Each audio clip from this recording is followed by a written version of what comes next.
Saudara-saudariku yang terkasih, semoga saudari-saudaraku sekalian beserta seluruh keluarga dan komunitas dianugerahi kesehatan dan kelimpahan berkat. Tema bulan Kitab Suci Nasional tahun 2020 ini masih merupakan kelanjutan dari tema-tema bulan Kitab Suci yang sebelumnya. Tema bulan Kitab Suci Nasional selama 4 tahun ini masih bicara tentang bagaimana mewartakan Injil di tengah arus zaman. Arus zaman yang seperti apa? Di tahun 2017 kita sudah diajak untuk mendalami bagaimana mewartakan kabar baik di tengah gaya hidup modern. Di tahun 2018 kita diajak untuk mewartakan kabar baik di tengah kemajemukan yang ada di masyarakat kita. Di tahun 2019 kita diajak untuk mewartakan kabar baik di tengah krisis lingkungan hidup. Dan di tahun 2020 ini kita diajak untuk mewartakan kabar baik di tengah krisis iman dan identitas. Saudari dan saudaraku yang terkasih, mengapa tema ini menjadi penting? Karena banyak orang Kristiani menghadapi krisis yang menyangkut iman mereka dan sekaligus identitas mereka sebagai seorang Kristiani atau sebagai seorang Katolik. Iman itu adalah situasi atau sikap di mana orang menanggapi kehadiran Allah. Ketika kita bisa mengimani atau menanggapi kehadiran Allah dengan tepat, kita bisa menunjukkan identitas diri kita sebagai pengikut Allah. Karena identitas ini merupakan sebuah kesadaran diri, di mana menjadi dasar ketika orang bertindak, bersikap, dan berbicara. Lalu bagaimana dengan identitas kita? Jelas sekali, sejak dibaptis kita telah mendapatkan identitas sebagai pengikut Kristus dan anggota gereja Katolik. Ada baiknya masing-masing dari kita merenungkan kembali perjalanan iman kita, perjalanan identitas kita sejak kita dibaptis. Entah itu dibaptis dewasa atau itu dibaptis dari sejak bayi. Pembaptisan merupakan titik awal identitas kita sebagai pengikut Yesus dan anggota gereja Katolik itu dimulai. Dalam perjalanan waktu, kesadaran diri sebagai pengikut Yesus dan anggota gereja Katolik ini harus mengalami sebuah perkembangan. Dalam perjalanan hidup, tidak semua orang Katolik dapat melewati proses perkembangan iman itu dengan mudah. Banyak yang harus menghadapi krisis identitas sebagai orang Katolik. Berhadapan dengan krisis identitas yang dialami oleh banyak orang Katolik, kita dapat belajar dari dua komunitas besar. Yang pertama, kita akan belajar dari komunitas orang Yahudi, orang Israel, bangsa pilihan Allah.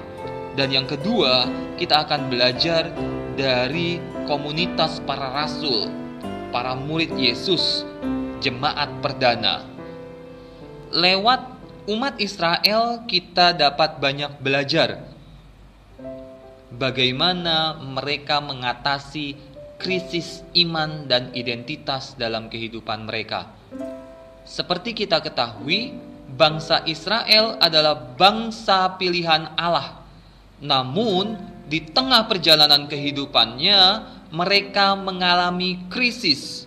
Setelah Raja Salomo meninggal, terpecah menjadi dua, yaitu kerajaan utara dan kerajaan selatan.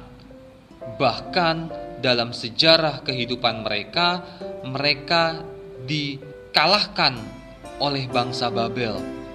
Sampai akhirnya umat Israel itu dibuang ke pembuangan. Bait Allah yang menjadi pusat kehidupan keagamaan mereka telah hancur. Dalam pemahaman zaman itu, semua ini menunjukkan bahwa Yahweh, Allah mereka, telah dikalahkan oleh dewa-dewi Babel. Pemahaman mereka yang keliru tentang keberadaan Yahweh ini membuat mereka hidup tanpa harapan. Namun, para nabi yang berkarya di antara kaum buangan di Babel membangkitkan pengharapan mereka, sehingga mereka tidak putus asa. Para nabi menyatakan bahwa apa yang mereka yakini itu adalah keliru. Yahweh tidak pernah kalah dan tidak dapat dikalahkan oleh siapapun. Kalau mereka dibuang, itu bukan karena Allah sudah dikalahkan oleh dewa-dewi Babel. Yang sebenarnya sedang terjadi adalah bahwa Yahweh sedang menghukum orang-orang Israel karena mereka telah berdosa kepada Allah. Allah menggunakan kerajaan asing untuk melaksanakan penghukuman atas umatnya sendiri. Setelah masa penghakiman itu selesai, Yahweh akan membawa mereka pulang ke tanah air mereka. Para nabi kembali memberikan pemahaman yang tepat akan Allah yang mereka imani. Yahweh, Allah Israel, adalah Allah yang hidup dan berkuasa. Dia adalah satu-satunya Allah dan tidak ada yang lain. Yahweh yang menjadikan langit dan bumi dan menciptakan manusia. Karena itu, Dialah yang berkuasa atas semua manusia dan perjalanan sejarah manusia di atas bumi ini. Pemahaman tentang Allah yang diterima oleh orang Israel di tanah pembuangan ini membuat mereka sadar akan identitas mereka. Mereka kembali sadar bahwa mereka adalah umat yang percaya kepada Yahweh, satu-satunya Allah. Kesadaran akan identitas mereka inilah yang menyatukan kaum buangan dengan berbagai cara menegaskan bahwa mereka tidak seperti bangsa-bangsa lain yang ada di sekitar mereka. Pembuangan yang dialami oleh umat Israel merintis jalan baru menuju pandangan yang lebih rohani. Selama sekitar 50 tahun orang Yehuda tinggal di pembuangan, identitas mereka sebagai warga sebuah kerajaan telah sirna. Tetapi mereka tetap mempertahankan identitas mereka sebagai umat Yahweh. Komunitas kedua yang dapat kita teladani adalah komunitas para murid Yesus, komunitas para rasul, atau dikenal nantinya dengan jemaat perdana. Situasi yang dihadapi oleh para rasul mirip dengan situasi yang dialami oleh umat Israel, di mana awalnya mereka hidup dengan nyaman, namun akhirnya mereka harus kehilangan itu semua. Setelah kematian Yesus, harapan mereka sebagai sebuah komunitas itu sempat sirna, sempat hilang. Setelah kebangkitan Yesus, para murid memiliki harapan untuk hidup lebih baik lagi. Mereka menyadari identitasnya sebagai pengikut Kristus, pengikut Mesias yang hidup, dan akhirnya diungkapkan dengan cara hidup mereka yang saling mengasihi, yang saling berbagi. Dari dua komunitas ini kita belajar, kita dapat melihat ada kemiripan. Kita dapat belajar bahwa dua komunitas ini, baik umat Israel maupun para rasul, mereka pernah menghadapi krisis. Namun, untuk keluar dari krisis itu, mereka melewati tahapan yang kurang lebih sama. Yang pertama, di tengah krisis, mereka kembali menyadari kebenaran tentang Allah. Umat Israel kembali menyadari bahwa Allah yang mereka sembah adalah Allah yang maha kuasa. hilang harapan yang dialami oleh para rasul menjadi sebuah harapan baru setelah para rasul melihat Yesus bangkit, menampakkan diri dan menyatakan dirinya sebagai Kristus, sebagai anak manusia. Mereka kembali menyadari kebenaran tentang siapa itu Yesus. Setelah umat Israel dan para rasul menyadari kebenaran tentang Allah, kebenaran tentang Yesus, yang kedua, umat Israel dan para rasul menyadari identitas mereka di hadapan Allah, di hadapan Yesus. Umat Israel kembali menyadari identitasnya sebagai umat pilihan Allah, sedangkan para rasul kembali menyadari identitasnya sebagai para murid.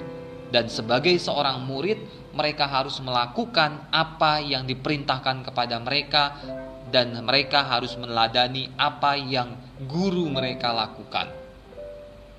Dan akhirnya umat Israel dan para rasul menanggapi situasi itu dengan mengubah pola hidup mereka, kembali berperilaku sesuai dengan identitas mereka. Mereka kembali mengembangkan kehidupan, cara hidup sesuai dengan identitas yang mereka miliki, yaitu identitas sebagai umat pilihan Allah dan identitas sebagai pengikut Kristus. Sekarang bagaimana kita umat Katolik kembali menyadari identitas kita, mau bangkit dari krisis iman dan identitas yang ada di tengah persekutuan umat Katolik? Kita diajak untuk menduplikasi, diajak untuk melewati tahapan-tahapan seperti yang telah dilewati oleh umat Israel dan para rasul. Yang pertama, kita diajak untuk menyadari kebenaran tentang Allah. Apa kehendak Allah? Kehendak Allah yang sesungguhnya bisa kita lihat di Yohanes 3 ayat 16. Di sana nampak bahwa kehendak Allah adalah manusia memperoleh hidup yang kekal. Kebenaran ini menjelaskan siapa sesungguhnya Allah yang kita percaya dan apa yang dikehendakinya. Kebenaran ini menentukan identitas orang yang percaya kepadanya. Setelah kita menyadari kebenaran tentang Allah, kita dapat melihat relasi kita dengan Allah. Kita adalah orang-orang yang percaya pada Allah, yang bergabung dalam sebuah komunitas gereja Katolik. Hendaknya identitas kita sebagai seorang beriman dan seorang anggota gereja Katolik itu dapat mempengaruhi cara hidup kita, supaya kita dapat mengungkapkan identitas kita di tengah kehidupan kita. Identitas kita sebagai orang yang percaya pada Allah akan menentukan cara hidup kita. Kesadaran akan identitas ini akan menuntun kita untuk menjalani hidup secara benar, hidup sesuai dengan ajaran Yesus, sesuai dengan ajaran gereja. Nah, untuk keluar dari krisis iman dan krisis identitas, pada bulan Kitab Suci Nasional ini kita diajak untuk lebih mendalami lagi tentang 3 hal, 3 tahapan yang seharusnya kita lewati untuk keluar dari krisis iman dan identitas. Yang pertama, kita akan diajak untuk menyadari kebenaran tentang Allah. Yang kedua, kita diajak untuk menyadari identitas kita sebagai seorang beriman. Yang ketiga, kita diajak untuk hidup sesuai dengan identitas yang kita miliki sebagai umat Allah dan sebagai umat Katolik. Dalam 4 pertemuan, kita nanti akan diajak untuk melihat kebenaran tentang Allah. Di pertemuan yang pertama, kita akan dihadapkan lewat bacaan 1 Yohanes 4 ayat 7-21, kita diajak untuk melihat siapa Allah sesungguhnya, dan kita akan menemukan di sana nanti Allah adalah kasih. Yang kedua, kita diajak untuk melihat siapa Yesus yang kita imani. Dalam Matius 25 ayat 31 sampai 46 diceritakan tentang penghakiman terakhir, di mana menunjukkan bahwa Yesus adalah yang memiliki kuasa dalam penghakiman nanti, dalam penghakiman terakhir nanti. Setelah kita menyadari kebenaran tentang Allah, kita diajak untuk menyadari identitas kita sebagai seorang beriman. Lewat Lukas 5 ayat 1 sampai 11, kita akan belajar dari Petrus, di mana Petrus mengakui bahwa ia adalah orang berdosa dan tidak pantas berdekatan dengan Tuhan. Tetapi Tuhan justru mengutus kita yang berdosa ini untuk mengajak sesama percaya kepada Tuhan. Dan yang terakhir, yang keempat, setelah kita menyadari kebenaran tentang Allah, setelah kita menyadari identitas kita sebagai seorang beriman, kita diajak untuk bangga menjadi orang Katolik, menjadi persekutuan orang beriman. Lewat Kisah Rasul 2 ayat 37 sampai 47, kita diajak untuk menyadari bahwa kita adalah orang yang telah dibaptis dan masuk dalam persekutuan orang yang percaya kepada Yesus. Kita akan melihat apa yang harus kita lakukan sebagai anggota persekutuan ini. Selamat mendalami tema-tema di dalam bulan Kitab Suci Nasional ini. Semoga lewat 4 kali pertemuan ini kita sungguh menyadari siapa Allah yang kita sembah dan bagaimana identitas kita di hadapan Allah sebagai orang beriman. Dan yang ketiga, kita berani menunjukkan, mengungkapkan cara hidup kita sesuai dengan identitas kita sebagai umat pilihan Allah dan sebagai anggota gereja Katolik.